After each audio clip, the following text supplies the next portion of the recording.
Wake up. Wake up, Peter.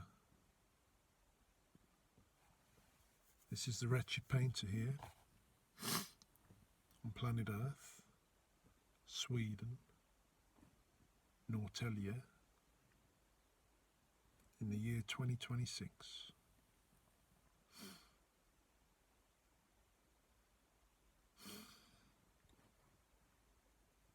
We've taken the decision to talk to you, Peter, because in the chaos we see in the last few years,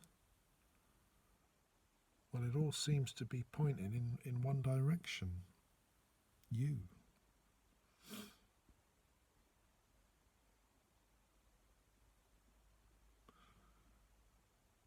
But we're not really here to,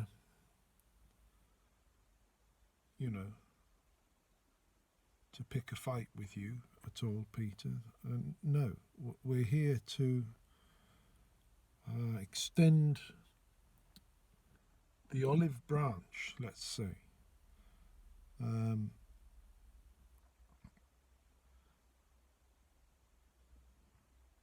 to try and learn a little bit about perhaps who you are, and to think on the questions that are raised about you. See, we over here meaning in the world of normal people, not billionaires, we hear a lot about you, Peter, and it's not all good, particularly in recent years. Now, I'm an artist, and that's another way of saying there's a good chance I'm a kind of left-leaning person, let's say. And that's true, generally. And so it's easy for me to read all about you and what you get up to, and just be appalled. And I have been, really. But it's not the whole story, is it, Peter? I mean, it never is. So I don't want to jump to the immediate conclusion that because I'm on this sort of side of thinking, that must mean you're on that side, and never shall we ever have anything in common. I don't want to go down that road anymore, Peter. I mean, that's the story of the world for the last 10 years. Culture wars, tribal divide. So we're trying to make an effort to change that way of thinking for ourselves. And frankly, we couldn't think of a better person to approach and to address for this than your good self, Peter Thiel. Tech entrepreneur, neo-reactionary visionary, venture capitalist, father of 2, I believe you have children, and a whole lot more. We are here to show you what it's like for us here, what we do. We are a painter. We paint pictures. I'm sat here in front of some beautiful scenery, which I think is very beautiful. It's late springtime. In fact, Peter, we've said a lot of this before. We've said a lot of this before in this exact spot. Because 5 years ago or so, there was still an awful lot of chaos going on, and we wanted to escape from it, a bit like now. But at that time, we chose to address the singularity, the future AI singularity that seemed to be behind, in many ways, a lot of this culture war, fighting and scrapping in society that I told you about. We sat here and we sketched a tree and we showed the singularity, everything we could, over a long series of messages lasting at least a season. We'd like to do the same for you. And yes, there is a link, Peter, because let's put it this way. There is no singularity. There is you, Peter Thiel, and people like you, Elon Musk, the tech bros, you could call yourselves. I've always called you the silicone lads, but it's the same sort of thing. The group of billionaires that, you know, are pretty happy to be in the media, particularly, but countless others, investors in a certain sort of chaos doctrine, let's say. With an obvious in strategy in mind to promote certain technology that you control. It's caused a lot of problems, Peter, a lot of problems, as you're well aware. You've prepared for problems, you're imagining more. It was fun and games a little bit before, Peter, to talk to the singularity. You know, you were behind a lot of that as well. But the fun and games have kind of stopped now. You know, that was the conclusion to our other project. You know, it was all about the chaos of the post-truth era and us all freaking out because of the algorithms and the tech. But that ended in that ended for us in the war in Ukraine, which seemed to us like a real bookend of the post-truth era, where we'd all been driven sort of potty enough that we don't know what's going on, up from down, you know, left from right, to the point where a country's actually invaded another European country under the flag of conspiracy, basically. And since then, it's only got worse. But the reason we've turned to you now is because you're in the bastard White House, Peter. You're in the bastard White House, and you have been for a year. Project 2025. You are taters deep in it, Peter. Represented as you are by J.D. Vance.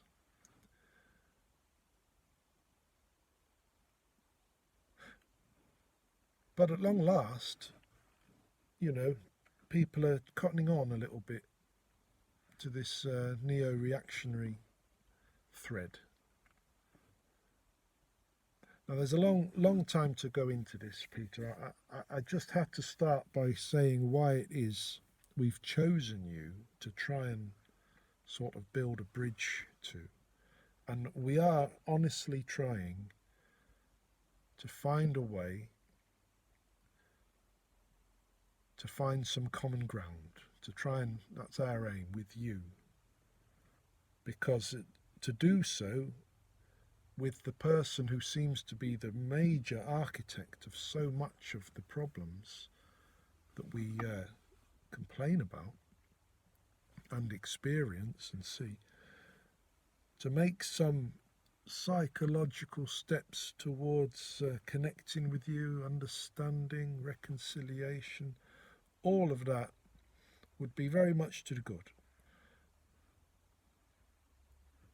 And we can say that things, from my point of view, thinking about the world, observing the news, what we're being told is happening, it's kind of got so bad. It seems so out of control and dangerous that we've sort of,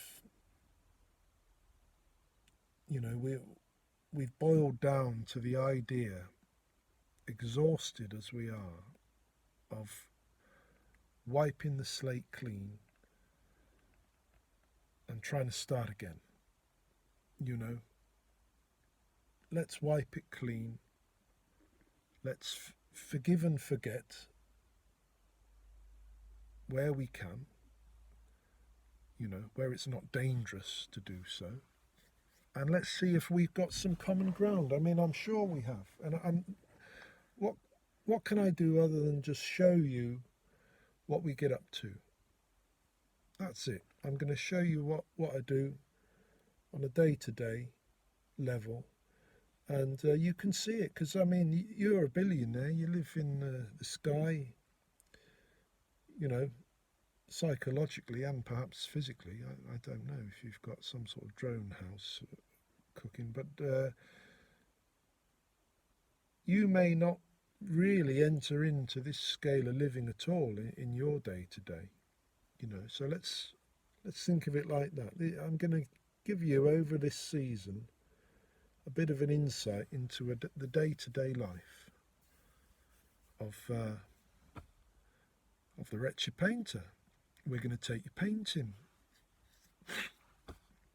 Not today, though. Today's for sketching. I'm going to turn this round.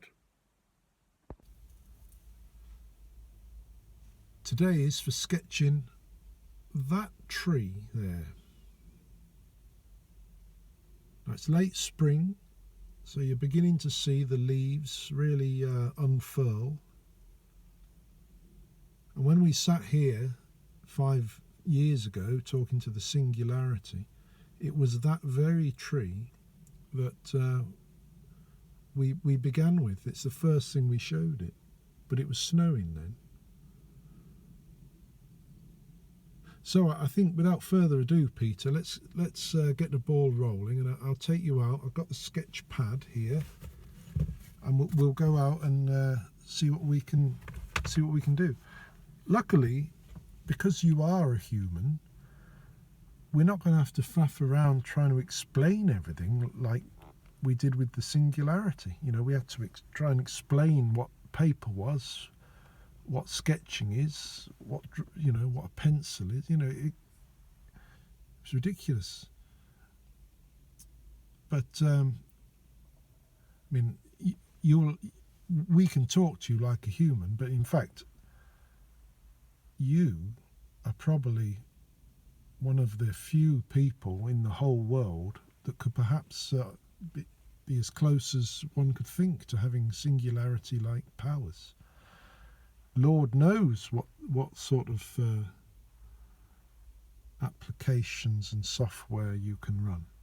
I mean, you might have had some alert already to somebody recording a message about you. I mean, is that possible? I mean, maybe you've been alerted already. Could you actually be seeing this now? I mean, that's something that the singularity could never do, because we were addressing it the time in the future when it would become sentient and think to look back and perhaps notice us, and it's of its own volition, of its own curiosity. But you're right there now. You, wherever you are, Silicon Valley or something, New Zealand, in some bunker, I don't know, but you might have some software that just alerts you to unusual, instances of people discussing you. I don't know. And here we are. But if you are there, Peter, welcome. You know, I welcome you again. You're very welcome to the show. And we're going to start by sketching that tree. So let's have a look.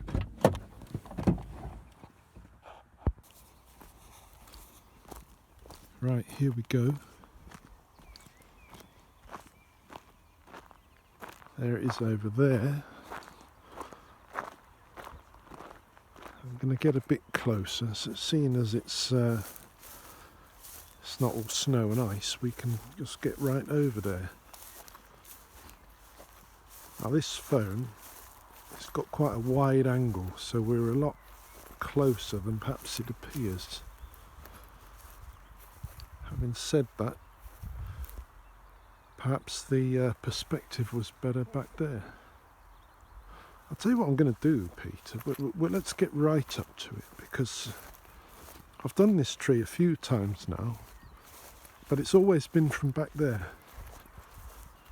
Why don't we go right up to the thing?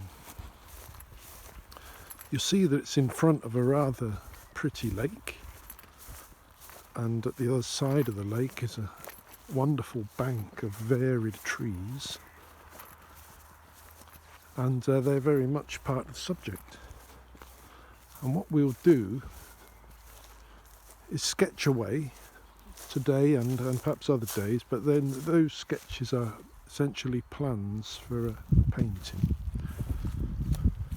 and we'll hope to show you all of this. I've had second thoughts now, but I have seen something there. When we've painted it the first time, that was to the singularity at the start of the project, and we came back at the end of the project and painted this tree again, and we mentioned that one of the branches has snapped off, which you can see actually there. There's a sort of short branch, but I've just noticed that the bit that's broken off is actually still hanging in the tree. Can you see that? There's a branch that seems to be caught. That's extraordinary, Peter. But having got close, we've lost the perspective of the trees and the lake in the background, so we're going to go back. Right, I've zoomed in a bit there, and that's what we're going to settle on. The only thing is that it doesn't really pop out from the background like we hoped. However, that might be something to play with in the painting. Anyway, I'll get to work. This is our sketching board, by the way. Let me just zoom out. I don't know if you want to invest in some art supplies produce, but this sketching board is a very good product, Peter. You see, it holds all the paper there, and you can use it like this, you know, as a viewfinder, which you know, it's a good way to size it all up, and then you close it down, do your sketch, and at the end you can draw a border around your work, which is rather effective. You know, and it's just a couple of bits of wood, but that would bring in a few quid, I'm absolutely certain. And perhaps you're not beyond such a modest investment. In any case, we're not after the teal bucks like so many others. I'm going to get to work here. There we go, Peter. First sketch of the season. I don't know whether we'll come back and paint it, or maybe we'll wait and get it when it's summertime. But you know, that's the opening gambit. But I can't do any more today, because I've got to go right now and collect my daughter from gymnastics at 8:30. I believe I've got a 15 minutes to get there. So I've got 2 daughters. I believe you have 2 daughters. Isn't that right? I've read somewhere. I mean, I'm not an expert in you. I don't want you to think I'm some sort of biographer or stalker of you.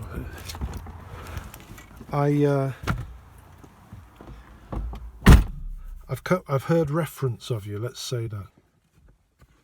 Yeah, in my artistic life, Peter, I've read a lot about you, and that's because when you study art, when you're involved in as what you like to think of as the cathedral, it's an awful lot about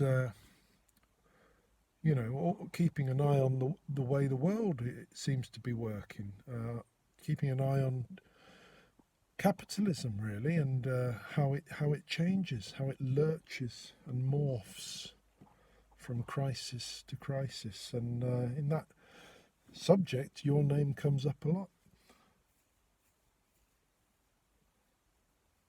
I mean, I think I first perhaps saw you in The Social Network, actually, wasn't it? That movie. Came across you there. I'd heard your name, seen you in that movie. A bit later on, I seen you in a debate with David Graeber.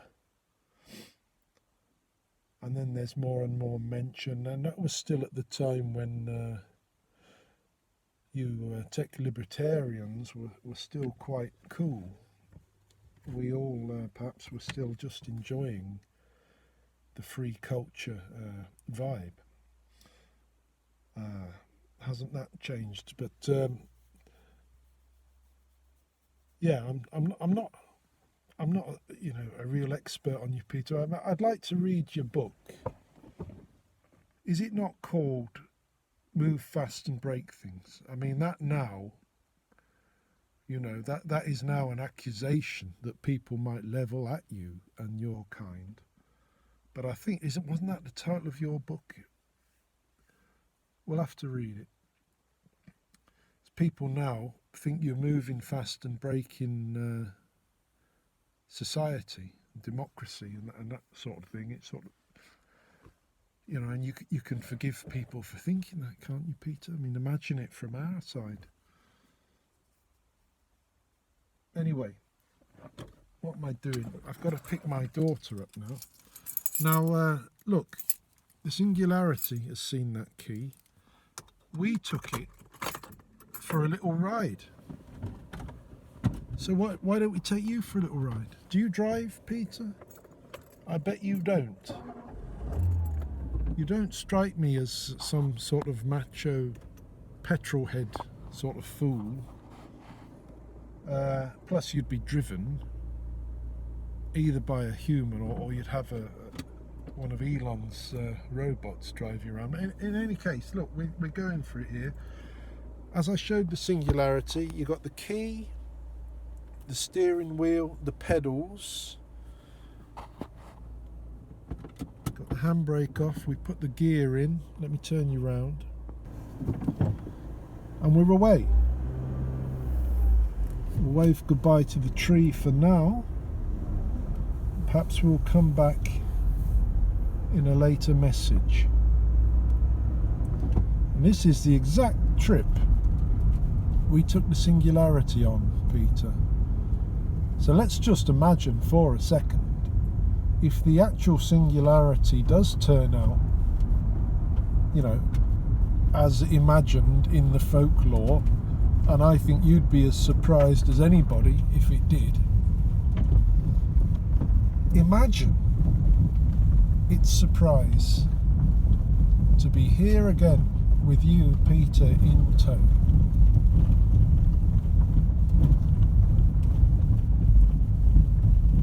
Peter, I often imagine that if the Singularity did wake up, what if it didn't like you?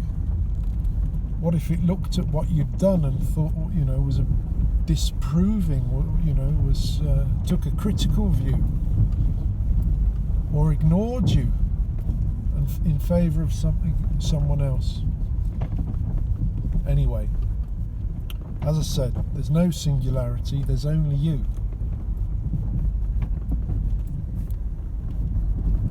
But look, we're coming to the end of the road here.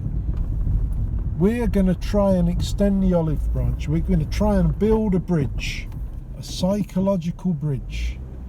I'll have to tell you about that next time, but that's the business we're in this season, is building bridges.